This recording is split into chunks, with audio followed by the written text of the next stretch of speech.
नमस्कार बच्चों। आज हम देखेंगे संधारित्रों का संयोजन। आखिर संधारित्रों का संयोजन क्यों करना पड़ता है। कई बार ऐसा होता है कि हमारे पास जो संधारित्र उपलब्ध हैं उनका मान जैसे कम है और हमको अधिक धारिता के संधारित्र की आवश्यकता है, या ऐसा हो सकता है कि अधिक मान के हमको हमारे पास संधारित्र उपलब्ध है लेकिन हमको कम मान के संधारित्रों की आवश्यकता है। ऐसी स्थिति में हम दो या दो से अधिक संधारित्रों को एक दूसरे के साथ में जोड़कर इस प्रकार से दूसरे कम या ज़्यादा परिवर्तित मान के संधारित्र प्राप्त कर सकते हैं। तो आइए देखें हम किस प्रकार से ऐसे करेंगे। तो संधारित्रों का जो संयोजन है वो दो प्रकार से किया जाता है। एक को कहते हैं हम श्रेणी क्रम में संयोजन और दूसरा होता है समांतर क्रम में संयोजन। तो हम लोग सबसे पहले इनको क्रमशः देखते हैं। पहले देखते हैं हम लोग श्रेणी क्रम संयोजन किस प्रकार से किया जाता है। तो संधारित्रों को अगर हम श्रेणी क्रम में जोड़ें तो ये किस प्रकार से हम इसको जोड़ते हैं। इसको जोड़ने के लिए जैसा अभी तक हमने जो संधारित्र पढ़ा हुआ समांतर प्लेट संधारित्र और भी जो संधारित्र थे गोलाकार संधारित्र, बेलनाकार संधारित्र, चाहे वो किसी भी प्रकार का संधारित्र हो, जब हम विद्युत परिपथ में उसको सिंबल के रूप में अगर हम प्रदर्शित करते हैं तो उसका जो चिन्ह होता है इस प्रकार से, इस प्रकार दो ऐसे समांतर लाइनों के द्वारा हम संधारित्र को प्रदर्शित करते हैं और संधारित्र की धारिता को हम C से दर्शाते हैं। तो जैसे मान लीजिए हमारे पास में उदाहरण के लिए 3 संधारित्र हैं जिनको हम श्रेणी क्रम में जोड़ रहे हैं। तो श्रेणी क्रम में किस प्रकार से जोड़ा जाएगा। तो जैसे मान लीजिए एक संधारित्र है, इसकी धारिता कुछ है C1।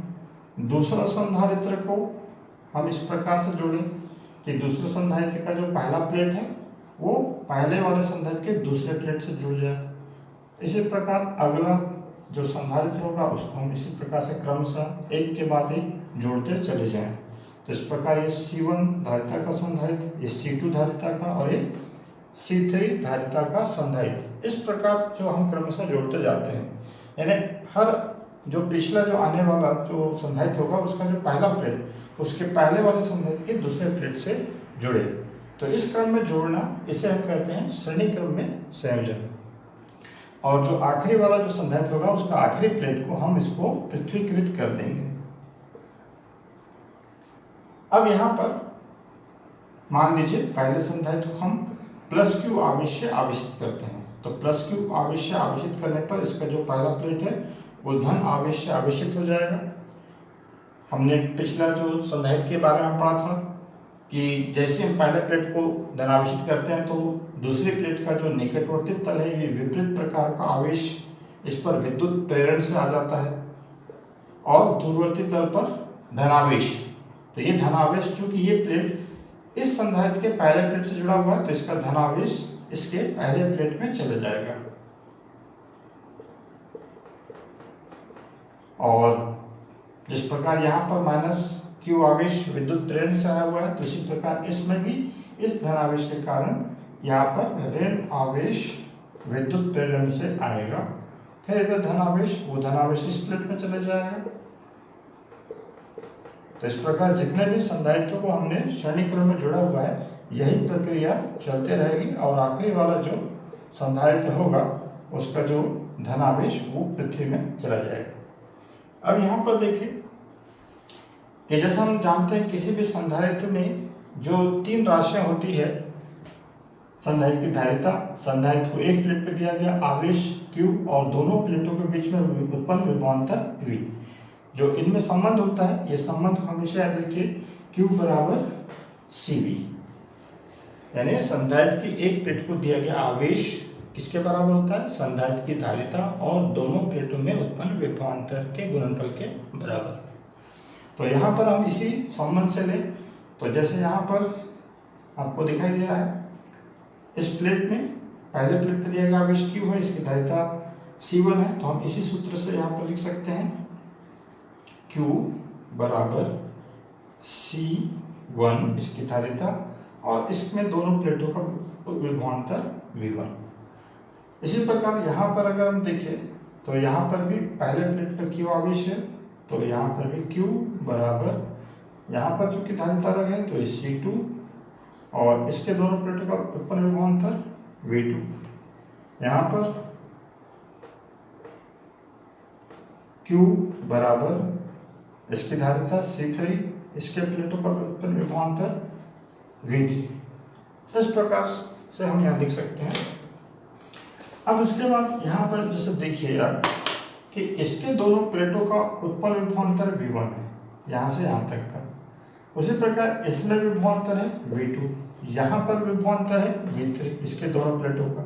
तो अगर हम यहाँ से लेके यहाँ तक यानी संधाय जितने भी संधाय जोड़े गए हैं उसमें पहला जो प्लेट है उसके सिरों पर और आखिरी जो संधाय है उसके आखिरी प्लेट के सिरों पर अगर कुल विभवांतर हम देखें तो यहाँ पर हमको दिखाई दे रहा है पहले प्लेट का विभवांतर, पहले संधाय का विभवांतर V1 धन दूसरे का विभवांतर धन तीसरे का। इस प्रकार क्रमशः चलता जाएगा और ये V कुल विभवांतर है, यहाँ से लेके यहाँ तक विभवांतर, इसका विभवांतर धन इसका विभवांतर धन इसका विभवांतर। इस प्रकार कुल विभवांतर V बराबर V1 plus V2 plus V3 हम इस प्रकार से लिखते हैं।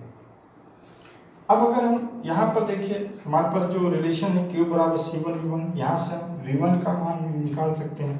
तो V1 बराबर हमको मिलता है Q अपॉन C1। इसी प्रकार यहाँ से हम V2 का मान निकाल सकते हैं Q अपॉन C2। यहाँ से हम V3 का मान निकाल सकते हैं Q अपॉन C3। ये मानों को हम यहाँ पर अगर लगा दें तो V1 के जगह हम लिख सकते हैं Q अपॉन C1, यहाँ पर Q अपॉन C2, यहाँ पर Q अपॉन C3। तो ये अलग अलग है। उसी जिस प्रकार एक संधारित्र के लिए हमने V1 विभवांतर लिया है, हम कुल अगर ले लें तो मान लीजिए तीनों संधारित्र मिलाकर इसकी कुल धारिता C मान ले, परिणामी धारिता, और संधारित्र को हमने Q आवेश दिया हुआ है। तो जिस प्रकार इसमें V1 बराबर Q अपॉन C1 लिखा हुआ उसी प्रकार कुल विभवांतर यहाँ से यहाँ तक बराबर कुल दिया गया आवेश, तो कुल हमने Q आवेश दिया हुआ है बटे कुल यहाँ से यहाँ तक पूरा मिला के धारिता। तो इस प्रकार कुल विभवांतर बराबर कुल दिया गया आवेश बटे कुल धारिता। अब अगर इसको हम आगे देखें तो इधर तीनों जो राशि है उसमें Q कॉमन दिख रहा है, Q को हम बाहर निकाल लें और इधर भी Q है तो दोनों Q कैंसिल हो जाएगा। तो इस प्रकार हमको एक संबंध मिलेगा 1 अपॉन C बराबर 1 upon C1 plus 1 upon C2 plus 1 upon C3। तो ये जो सूत्र है ये बहुत ही इंपॉर्टेंट सूत्र है। ये हमको बताता है कि अगर C1, C2 और C3 अलग अलग धारिता वाले संधारित्रों को श्रेणी क्रम में जोड़ा जाए तो उनका परिणामी धारिता यानी तीनों मिला के कितने फेरेड के धारिता वाले संधारित्र के बराबर ये काम करेगा। तो इस प्रकार ये परिणाम धारिता C की वैल्यू हम यहाँ से C1, C2 और C3 का मान रख के निकाल सकते हैं। अगर इससे ज़्यादा भी संधारित्र जुड़े हुए हैं तो यहाँ पर प्लस 1 अपॉन C4 इस प्रकार क्रमशः हम बढ़ा देंगे। तो ये तो था संधारित्रों का संयोजन का जो पहला जो क्रम है कि श्रेणी क्रम में अगर हम जोड़े संधारित्रों को तो हमको परिणामी धारिता के लिए क्या सूत्र प्राप्त होता है। अब हम इसी को हम देखें आगे कि अगर हम संधारित्रों को समांतर क्रम में जोड़ें तो परिणामी धारिता किस प्रकार से ज्ञात करेंगे। तो समांतर क्रम में जोड़ने का मतलब होता है जैसे हमारे पास 3 संधारित्र हैं जैसा अभी हमने लिया था, तो सभी संधारित्रों के पहले प्लेट को एक बिंदु से हम जोड़ लिए।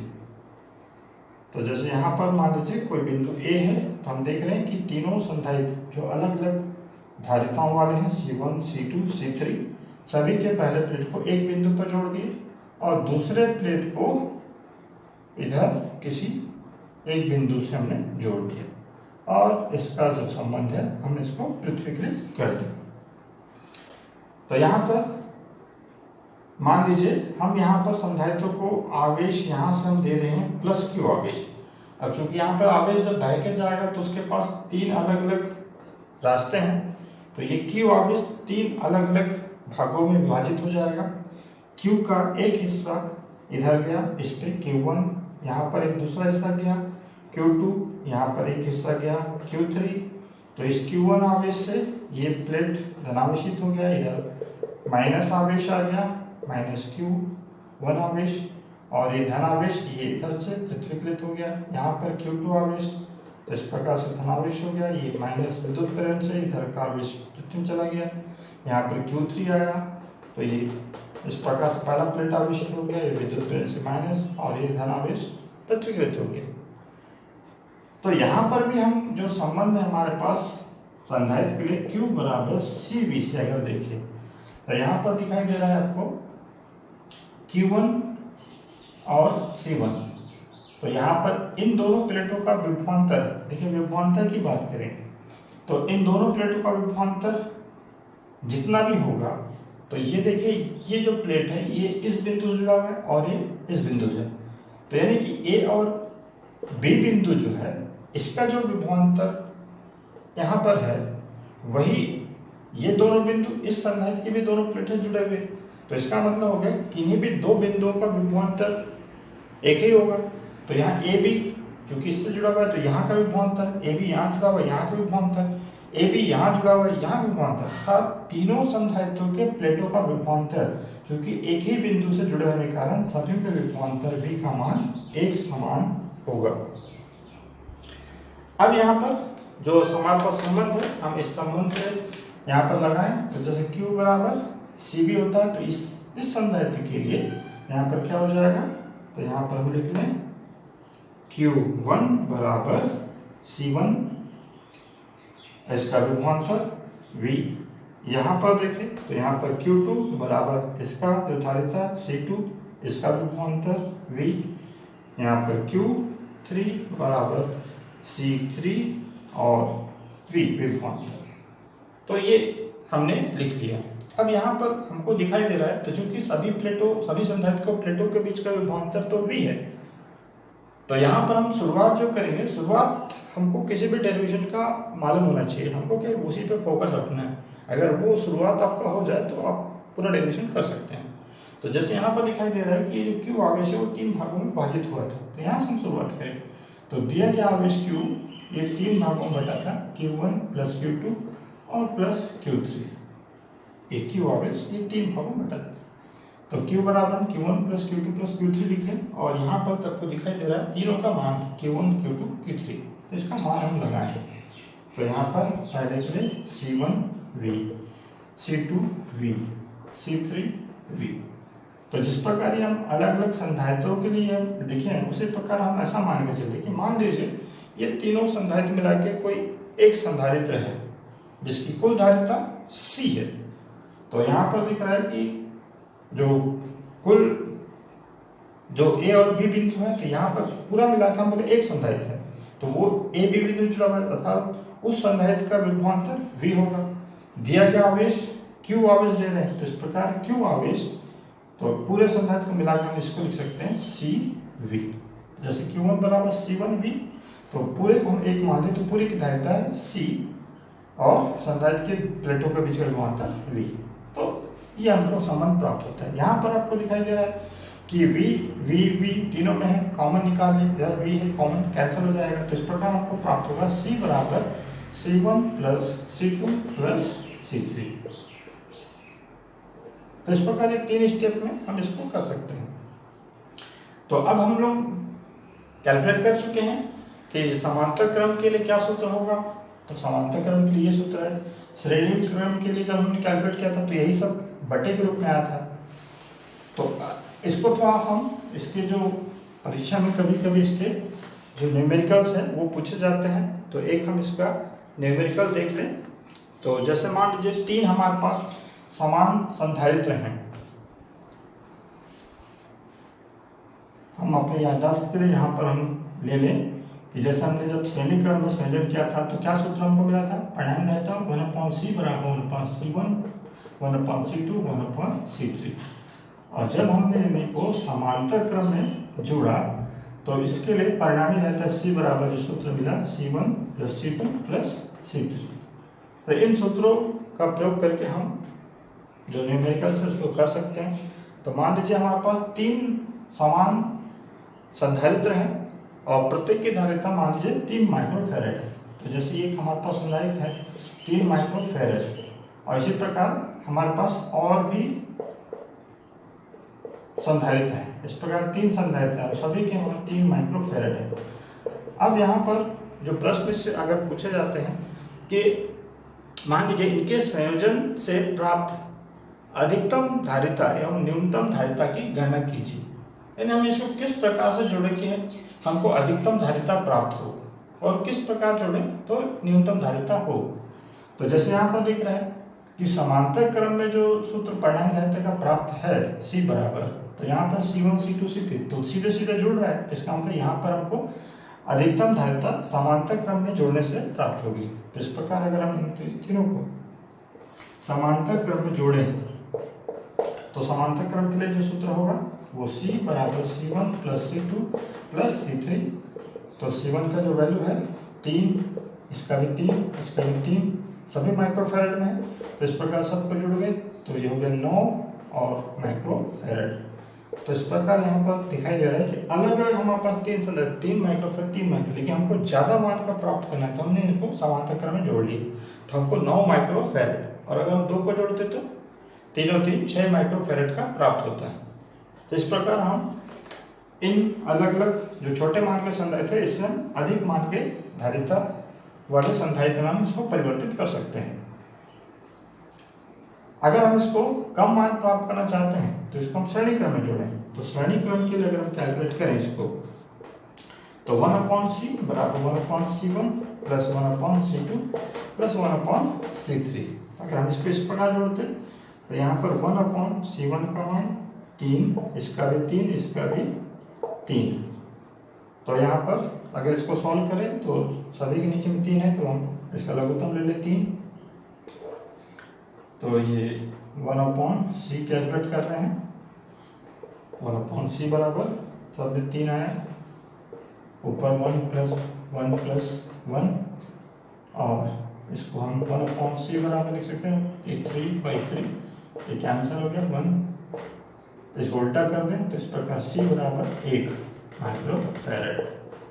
तो यहाँ पर दिख रहा है 3 माइक्रोफैरड के था, तो इसको हमने अगर श्रेणी क्रम में जोड़ा तो हमको कम मान के धारिता वाले संधारित्र में परिवर्तित हो जाता है। तो इस प्रकार 3 समान मान के समान धारिता वाले संधारित्र थे, प्रत्येक की धारिता 3 माइक्रोफैरड थी। इनको अगर हम समांतर क्रम में जोड़े तो हम इसको 9 माइक्रोफैरड हमको रिजल्ट मिल रहा है, और अगर हम श्रेणी क्रम में जोड़े तो हमको 1 माइक्रोफैरड। तो इस प्रकार न्यूनतम धारिता प्राप्त हो रही है। तो इस प्रकार से इसके क्वेश्चंस हैं।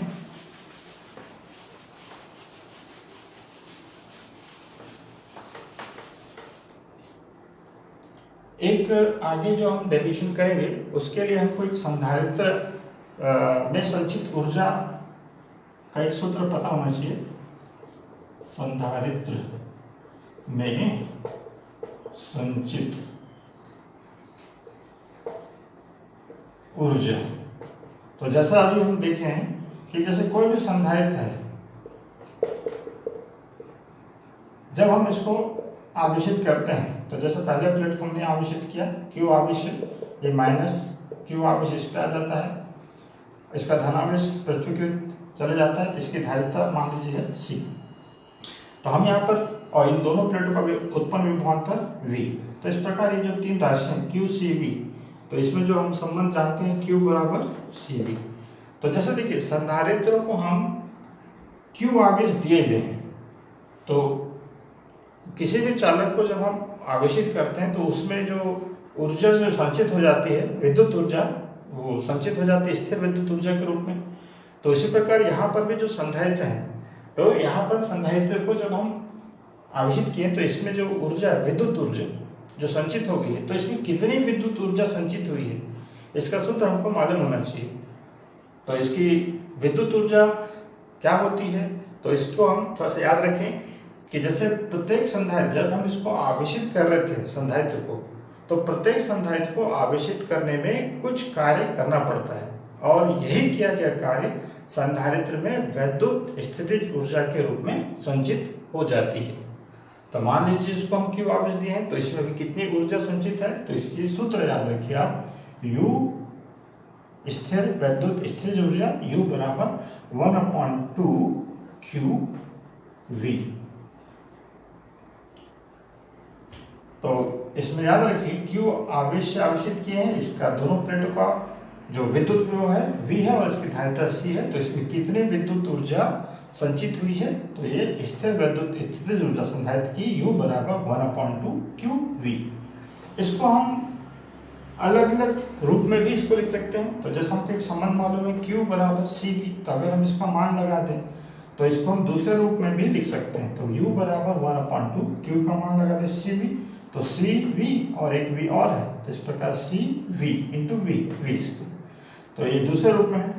तो ये अलग अलग रूप में कभी कभी हमको परिवर्तित करने की आवश्यकता पड़ती है। जैसे मान लीजिए हमको जो न्यूमेरिकल्स हैं, किसी संधारित्र की ऊर्जा के बारे में हमको निकालना है और हमको जो प्रश्न दिया हुआ है कि संधारित्र को इतना आवेश दिया गया Q और जिसके कारण उसके प्लेटों का विभवांतर V है, तो हम Q और V का मान हमको दिया हुआ है, तो हम इस सूत्र का प्रयोग करके U निकाल सकते हैं। लेकिन अगर हमको दिया हुआ है कि दिया गया आवेश नहीं मालूम है, विभवांतर पता है, संधारित्र की धारिता पता है, तो हम इस सूत्र का इस्तेमाल करके स्थिर ऊर्जा की गणना कर सकते हैं। तो जैसे यहाँ पर हमने Q का मान लगाया था, इसी प्रकार का V का मान लगाते हैं, तो V का मान, तो इससे V बराबर Q/C ये अगर लगा दें तो U बराबर 1/2 Q तो था ही, V का मान लगा रहे Q/C, तो Q गुणा हो गया, तो Q²/C। तो ये सूत्र है जो निर्भर करता है कि हमको प्रश्न में कौन सी राशि दी हुई है, तो जो भी राशि दी है उसके हिसाब से हम इन सूत्रों का चयन करके हम क्वेश्चन को सॉल्व कर सकते हैं।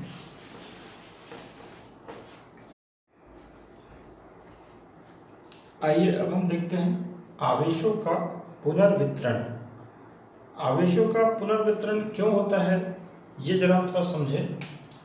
तो जैसे मान लीजिए हमारे पास ये कोई चालक गोला है, इसको हम एक गोला मान लें, एक हमारे पास दूसरा कोई चालक गोला है B, ये दोनों एक दूसरे से बिल्कुल अलग है और इसको हम किसी कुचालक स्टैंड पे हम इस प्रकार से ऐसा रखा हुआ है। इसी प्रकार ये भी चालक गोला किसी कुचालक स्टैंड पे इस प्रकार से रखा हुआ है। अब यहाँ पर मान लीजिए हम चालक जो गोला है A, इसको हम प्लस Q1 आवेश से आवेशित करें। तो जैसे हमने इसको आवेशित किया प्लस Q1 आवेश से, तो इस पर आवेश Q1। इसी प्रकार जो दूसरा जो चालक गोला है इसको हम कुछ दूसरा आवेश Q2 से आवेशित करेंगे। जैसा अब हमको मालूम है कि किसी भी गोले को जब हम आवेशित करते हैं तो उसका जो विद्युत विभव का मान बढ़ता है। तो मान लीजिए Q1 जब इसको आवेशित किए तो इसका जो विद्युत विभव 0 से बढ़कर V1 हो गया है। इसी प्रकार इसको जब हमने Q2 आवेश दिया है तो इसका विद्युत विभव V2 हो गया है। ये जो चालक गोला है इसकी कुछ धारिता होगी, तो मान लीजिए इसकी धारिता C1 है, इसकी धारिता C2 है। जब इस पे आवेशित किए तभी हमने देखा कि कोई भी चालक होगा तो उसमें विद्युत ऊर्जा उसकी होगी। तो विद्युत ऊर्जा मान लीजिए इसको हम U से दर्शा रहे, इसकी जो ऊर्जा होगी एक भी होगी U डैश, इसको मान ले। अब यहाँ पर देखिए आवेशों का पुनर्वितरण का क्या तात्पर्य है। जब हम इन दोनों चालक गोलों को एक तार के द्वारा हम इसको जोड़ दें इस प्रकार से, तो देखिए जैसे हम इसको तार से जोड़ते हैं तो हमको यह मालूम है कि भाई आवेश एक चालक से दूसरे चालक या दूसरे चालक से पहले चालक आवेश कब बहता है।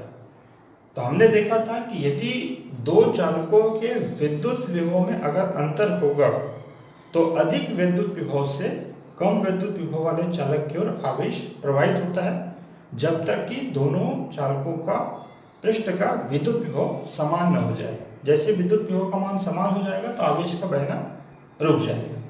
तो चूंकि यहाँ पर हमने अभी माना हुआ है कि V1 और V2 तो दोनों चालक गोलों का विद्युत विभव अलग अलग है, यानी विद्युत विभव अंतर है। अब विद्युत विभव अंतर होने के कारण ही एक चालक से दूसरे चालक की ओर आवेश प्रवाहित होगा। तो इसी को हम बोलते हैं आवेशों का पुनर्वितरण, एक से दूसरे में जाना जब तक कि दोनों का विद्युत विभव समान न हो जाए। तो मान लीजिए हम ऐसा भी मान के चले कि V1 का जो वैल्यू है तो V1 is greater than V2, इसका विद्युत विभव अधिक है। तो जैसा हमको मालूम है अधिक विद्युत विभव से कम विद्युत विभव की ओर आवेश प्रवाहित होगा। तो चालक गोला A से B की ओर आवेश बहेगा जब तक कि दोनों का विद्युत विभव समान न हो जाए। तो एक स्थिति ऐसी आएगी कि दोनों का विद्युत विभव समान हो जाएगा, तो उसके बाद आवेश प्रवाहित होना बंद हो जाएगा। तो ये जो विद्युत विभव जो समान हो जाएगा उसको हम बोलते हैं, मान लीजिए वो हो गया V1 था, V2 था, आवेश यहाँ से यहाँ था, तो आवेश बहने के कारण इस पर जो नई आवेश की मात्रा है, जब आवेश यहाँ से यहाँ जाएगा तो इस पर आवेश Q1 तो नहीं रहेगा, तो इस पर आवेश परिवर्तित हो जाएगा। तो मान लीजिए इस पर आवेश हो गया Q1 और इसका विद्युत विभव V था, तो बाद में इसका विद्युत विभव हो जाएगा V। आवेश जब यहाँ से यहाँ जाएगा तो देखिए धारिता तो नहीं बदलेगी, तो धारिता तो C1 ही रहेगी, और ऊर्जा क्योंकि आवेश यहाँ से यहाँ गया तो आवेश इस पे जो विद्युत ऊर्जा वो परिवर्तित हो जाएगी। इसी प्रकार यहाँ पर अभी इस पे आवेश Q2 है, जब यहाँ से आवेश इस पे आएगा तो इस पे आवेश परिवर्तित हो जाएगा, उसका मान परिवर्तित हो गया Q2, इसका विद्युत भी हो जाएगा V, धारिता C2 ही रहेगी, ये भी परिवर्तित हो जाएगी। तो इस प्रकार हम देख रहे हैं इसका विद्युत विभव भी V हो जाएगा, इसका विद्युत विभव भी V हो जाएगा। तो ये उभयनिष्ठ जो विद्युत विभव है हम उसकी गणना करें, तो उभयनिष्ठ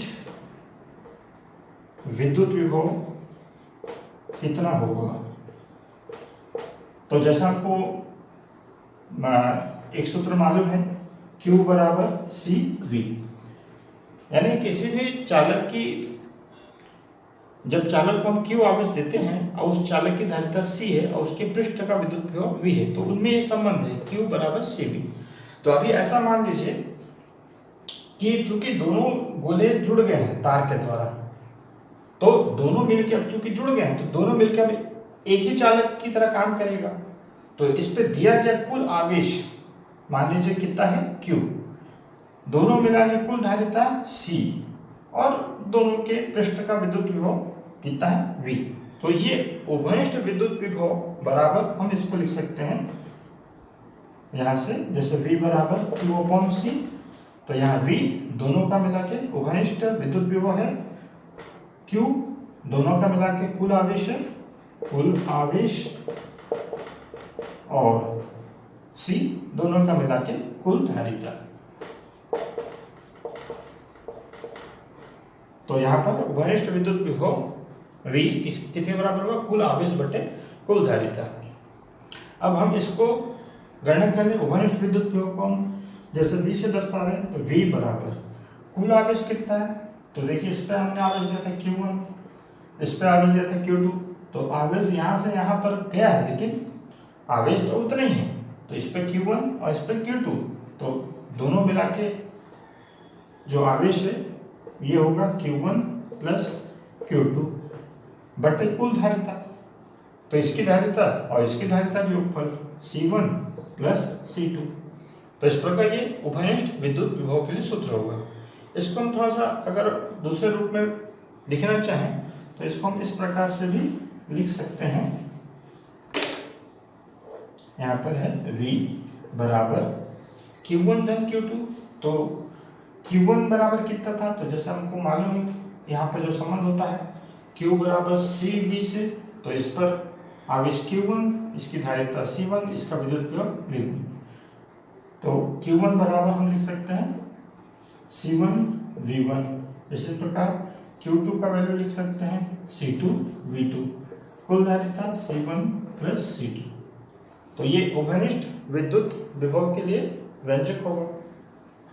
अब यहाँ पर जैसे देखें कि जब आवेशों का पुनर्वितरण हुआ, तो पहले वाले चालक गोले A से जब आवेश चालक गोले B में गया, तो इस पे जो नए आवेश की मात्रा ये Q1 से स्मॉल q1 होगी, तो स्मॉल q1 की वैल्यू क्या होगी, तो जैसे हम जो सूत्र है Q बराबर CV से, तो जैसा पहले लिखे थे Q1 बराबर C1 V1, बाद में जो परिवर्तित हो गया तो ये Q1 बराबर C1 V1 था, अब ये परिवर्तित हो गया, तो इस पे आवेश है Q1, तो देखिए जब आवेश यहाँ से यहाँ गया है तो इसकी धारिता तो नहीं बदली, तो धारिता तो है C1, विद्युत विभव ये बदल गया है, ये है V, उभयनिष्ठ विद्युत विभव। इस प्रकार Q1 बराबर हम लिख सकते हैं C1 V। इसी प्रकार दूसरे वाले जो चालक गोला है उस पर आवेश की नई मात्रा स्मॉल q2 बराबर इसकी धारिता भी नहीं बदली C2, इसका विद्युत विभव हो गया V। तो इस प्रकार दोनों चालकों पर आवेश की नई मात्रा को हम इस सूत्र से दर्शा सकते हैं। तो यहाँ पर दोनों ही चालक गोलों के पृष्ठ पर विद्युत विभव का मान V समान है। तो अगर हम इन दोनों को एक दूसरे से डिवाइड करें तो Q1 अपॉन Q2 अगर ज्ञात करें तो यहाँ पर देखिए V कैंसिल हो जाएगा, तो यहाँ पर मिलेगा C1 अपॉन C2।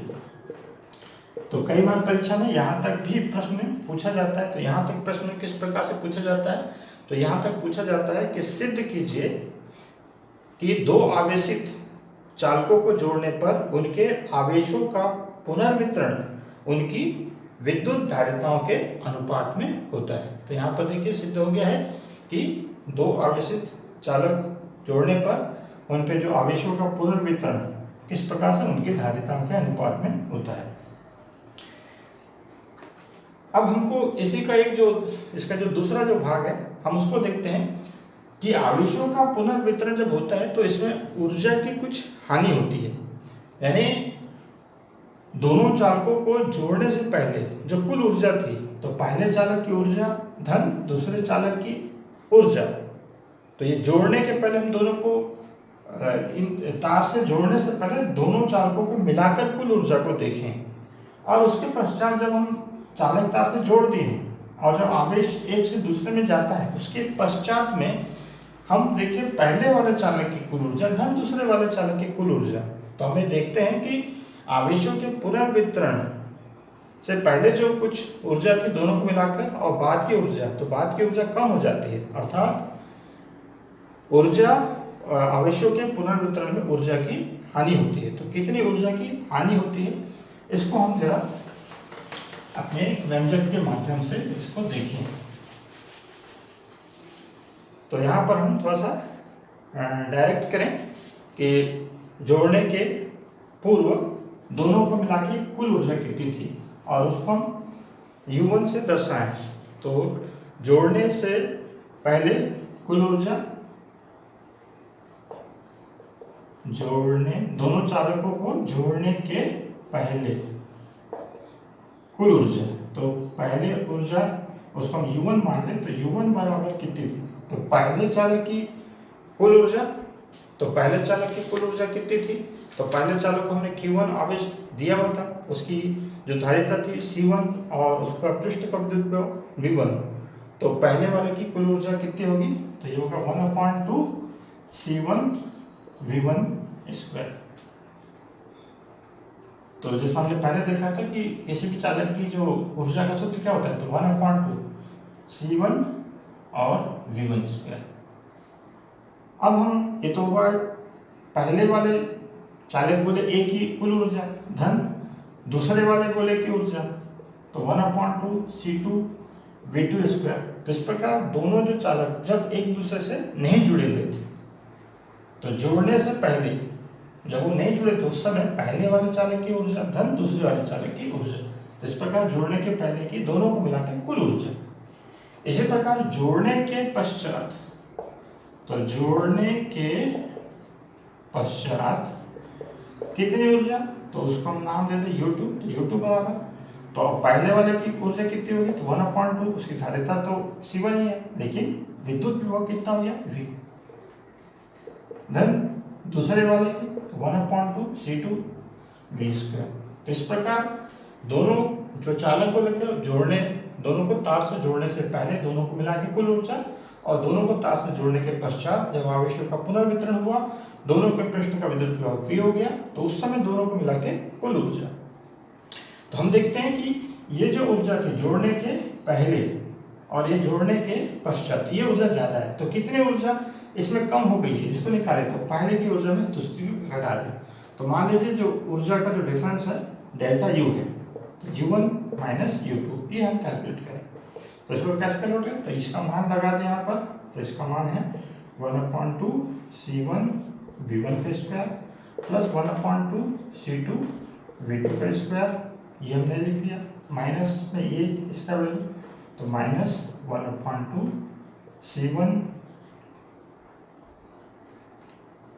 यहाँ पर हम एक काम कर सकते हैं कि दोनों में V स्क्वायर कॉमन है, तो दोनों से V स्क्वायर को हम बाहर निकाल दें, तो इसी को हम इस प्रकार से लिख सकते हैं 1/2 और V स्क्वायर बाहर निकालिए, तो यहाँ कितना बचा C1 C2, तो ये इसको दोनों को इस रूप लिख सकते हैं। तो यहाँ पर जो लिख रहे हैं माइनस, हम इसको घटा रहे हैं, minus 1/2 v square c1 plus c2।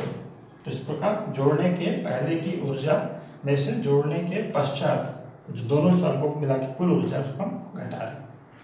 अब इसको सॉल्व करें तो यहाँ पर देखिए 1/2 सभी में कॉमन निकाल दें उसको 1/2 को।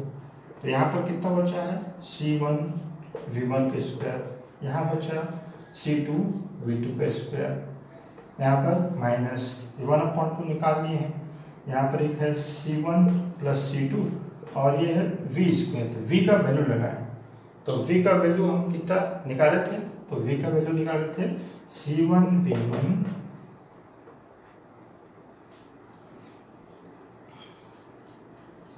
c2 v2 और बटे c1 प्लस c2। और चूंकि ये v का वैल्यू है और v स्क्वायर है तो इसका हम वर्ग कर दें, तो ऊपर का भी वर्ग हो जाएगा और नीचे का भी वर्ग। अब यहाँ पर दिख रहा है c1 c2 गुणांक में भी है और बट्टे में है स्क्वायर, तो एक तो कैंसिल हो जाएगा और इसको हम एक साथ लिख लें, इसके नीचे कुछ नहीं था एक, तो यहाँ पर 1/2। तो यहाँ पर देखें c1 v1 का स्क्वायर प्लस c2 v2 का स्क्वायर और माइनस ये जो है c1 c2, यहाँ पर c1 प्लस c2 का स्क्वायर है कैंसिल हो गया, तो ऊपर कितना बचा है c1 v1 plus c2 v2 square है। तो इसको हम वर्ग को भी हल कर दें, तो वर्ग को हल करने पर क्या होगा इसमें, तो पहले का स्क्वायर तो c1 का स्क्वायर v1 का स्क्वायर प्लस c2 का वर्ग v2 का वर्ग प्लस 2 दोनों का गुणनफल। तो इसको हम इस रूप में लिखे c1 c2 v1 v2।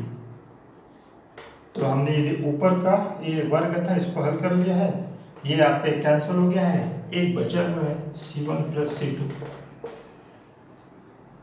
इसके नीचे कुछ नहीं तो एक। तो अब यहाँ पर हम इसको लघुत्तम ले लेते, तो इसका देखिए गुणांक यहाँ होगा ऊपर की राशि में, एक का गुणांक यहाँ होगा, नीचे नीचे गुणा होगा, तो इसको हम इसको हल कर लें।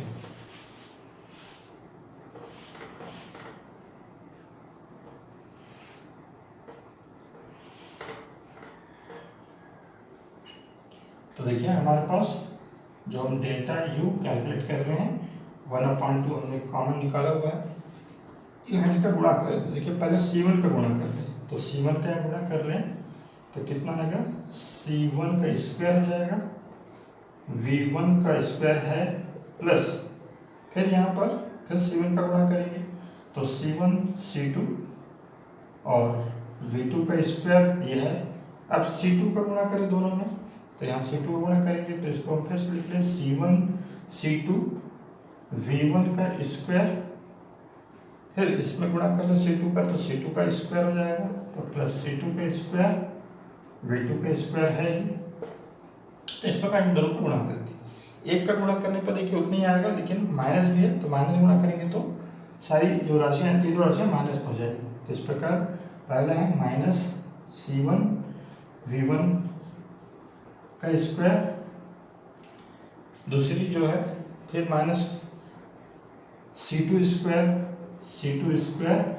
v2 का स्क्वायर, फिर माइनस तो अगला minus 2 c1 c2 v1 v2। तो इस प्रकार ये यहाँ तक आया है और नीचे में क्या है, तो नीचे में एक और से गुणा करेंगे तो c1 प्लस c2।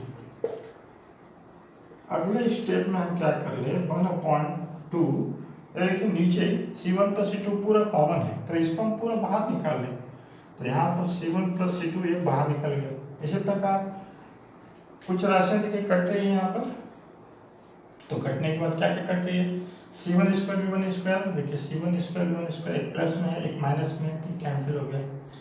इसी प्रकार और क्या कोई राशि c2 स्क्वायर v2 स्क्वायर, देखिए ये भी कैंसिल हो गया। अब तीन राशियाँ शेष बची और इन तीनों में ध्यान दीजिए c1 c2 यहाँ पर भी है, c1 c2 यहाँ भी है, c1 c2 यहाँ पर भी है, तो हम c1 और c2 ये भी ऊपर से कॉमन निकाल दिए। यहाँ क्या बचा, एक v2 स्क्वायर बचा, एक v1 स्क्वायर, इसको हम क्रम से लिख ले v1 स्क्वायर, एक बचा v2 स्क्वायर और बचा यहाँ माइनस 2 v1 v2। और जी शेष बचा। अब यहाँ पर देखिए डेल्टा यू बराबर 1/2 C1 C2 और नीचे में है C1 प्लस C2 और ये V1 स्क्वायर प्लस V2 इसका -2 V1 V2, इसको हम इसे लिख सकते हैं V1 माइनस V2 का स्क्वायर। अब जरा इस राशि को ध्यान दें, डेल्टा यू का मान धनात्मक है या ऋणात्मक है। अगर धनात्मक है इसका मतलब जिस राशि में से दूसरी राशि जो घटाई गई है तो पहली राशि बड़ी है, तभी घटाने पर जो राशि है वो धनात्मक मिल रही है, अर्थात जोड़ने के पहले की जो ऊर्जा है वो बड़ी है। तो यहाँ पर देखिए क्या है, धनात्मक है। देखिए 1/2 धनात्मक है, C1 C2 ये जो राशियाँ हैं किसी भी गोले की या किसी भी चालक की धारिता सदैव धनात्मक होती है, तो ये सारी राशि धनात्मक है। यहाँ पर V1 माइनस V2, तो चाहे देखिए V1 पहले का बड़ा हो, पहले चालक गोले का विद्युत विभव या दूसरे का, जो भी V1 V2 जो भी अधिक हो, यहाँ पर जो राशि आएगी इसका स्क्वायर है। तो किसी भी राशि चाहे धनात्मक हो या ऋणात्मक हो उसका वर्ग करते हैं तो राशि हमेशा धनात्मक होती है। तो इस प्रकार ये पूरी राशि धनात्मक है। तो इससे सिद्ध होता है कि जोड़ने के पहले की ऊर्जा ये अधिक थी और जोड़ने के पश्चात जो ऊर्जा कम हो गई है, तभी दोनों को घटाने पर इतना जो हमको अंतर मिल रहा है। तो ये जो ऊर्जा है यही ऊर्जा है कि आवेशों के पुनर्वितरण में जितनी ऊर्जा की जो हानि होती है, हानि मतलब दूसरे रूपों में परिवर्तित हो जाती है, तो जोड़ने के पश्चात इतनी ऊर्जा की हानि हो जाती है। तो अब बात आता है कि भाई ये ऊर्जा किस रूप में परिवर्तित हो जाती है। तो यहाँ पर हमको ये मालूम है कि ऊर्जा में जो हानि होती है, तो चूंकि आवेश एक चालक से दूसरे चालक में बहता है तो आवेशों को बहने के लिए कार्य करना पड़ता है, और ये कार्य करने में जो ऊर्जा जो वहाँ पर खर्च होती है वही ऊर्जा ये हानि होती है। तो ये ऊर्जा दूसरे रूपों में परिवर्तित हो जाती है। वास्तव में ये ऊर्जा ऊष्मा, ध्वनि, प्रकाश इत्यादि के रूप में वो परिवर्तित हो जाती है, इसलिए इतनी ऊर्जा की हानि हो गई, हम इसको ऐसा कहते हैं। तो ये डेरिवेशन इसको ध्यान से देख के आप इसको बहुत ही आसानी से कर सकते हैं। तो ये भी बहुत ही इंपॉर्टेंट क्वेश्चन है।